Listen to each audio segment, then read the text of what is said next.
पुस्तक का सबसे चैप्टर जब ख़त्म होता है तो लास्ट में प्रश्न दिया रहता जो पृष्ठ संख्या 11 में है उसका हम अध्ययन करेंगे। तो यहाँ दे दिया है पहला प्रश्न कह रहा है गर्म शुष्क दिनों में कूलर अत्यधिक ठंडा क्यों देता है। तो देखिए गर्म या शुष्क दिनों में नमी आर्द्रता कम होती है तथा तापमान अधिक होता है। तापमान क्या होता है? अधिक होता है, जिसके कारण वाष्पीकरण की दर क्या हो जाता है? बढ़ जाता है, क्योंकि तापमान बढ़ने पर आर्द्रता घट जाता है, घटने पर वाष्पीकरण की दर भी वृद्धि होता है तथा हम जानते हैं कि वाष्पीकरण से क्या होता है? शीतलता होता है। जो वाष्पीकरण होता है शीतलता होता है। अतः कूलर के अंदर ठंडी हवा कमरे के फैल कर क्या होता है? ठंडक प्रदान करता है, इसलिए हमें अधिक ठंडक महसूस होता है। फिर कह रहा है गर्मी में घड़े का जल ठंडा क्यों होता है, इसके बारे में बताना। तो देखिए गर्मी में क्या होता है? गर्मी में घरों में बहुत अधिक संख्या में छिद्र होता है। घड़े में क्या होता है? बहुत अधिक संख्या में छिद्र होता है, मिट्टी का बना होता है, जिससे पानी बाहर रिसता रहता है तथा इसका वाष्पीकरण भी होता है। इससे का वाष्पीकरण होगा गर्मी का।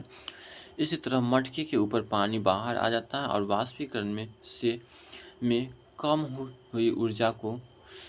हुई ऊर्जा को पुनः मटके में घड़े के शेष बचे जल में वाष्पीकरण की गुप्त ऊष्मा के रूप में ले आता है। यह प्रक्रिया चलती रहती है और चूंकि घड़े में जल से ऊष्मा अवशोषित होती रहती है तथा वाष्पीकरण भी होता रहता है, इसलिए मटके का पानी क्या होता है? ठंडा होता है।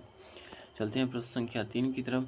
प्रश्न संख्या 3 कह रहा है एसीटोन या पेट्रोल या इत्र डालने पर हमारी हथेली को क्या होने लगता है? ठंडक महसूस होता है। ऐसा क्यों होता है? देखिए एसीटोन पेट्रोल इत्र डालने पर हमारी हथेली इसलिए ठंडक हो जाती है क्योंकि हथेली या उसके आसपास से जो ऊर्जा प्राप्त कर लेती है उससे वो वाष्पीकृत हो जाता है, और वाष्पीकृत से हम सब लोग जानते हैं ठंडक होता है, जिससे कि हथेली पर क्या होता है? शीतलता होती है, क्योंकि वाष्पीकरण से ठंडक महसूस होता है। और वाष्पीकरण से कम बता ही दिया, जब गर्मी के दिनों भी देखिएगा जब पसीना चलता है और फिर जैसे पंखा उस पर चलता है तो जो होता है हमारे पसीना वाष्पीकृत होने लगता है, जिससे वो ठंडक महसूस होने लगता है। ऐसा नहीं कि तापमान पंखा चलने से कम हो जाता, तापमान वही रहता है, बस वाष्पीकृत होने जल का वाष्पीकृत होने के कारण हमारे पसीना जो वाष्पीकृत होता है तब ठंडक महसूस होने लगता है।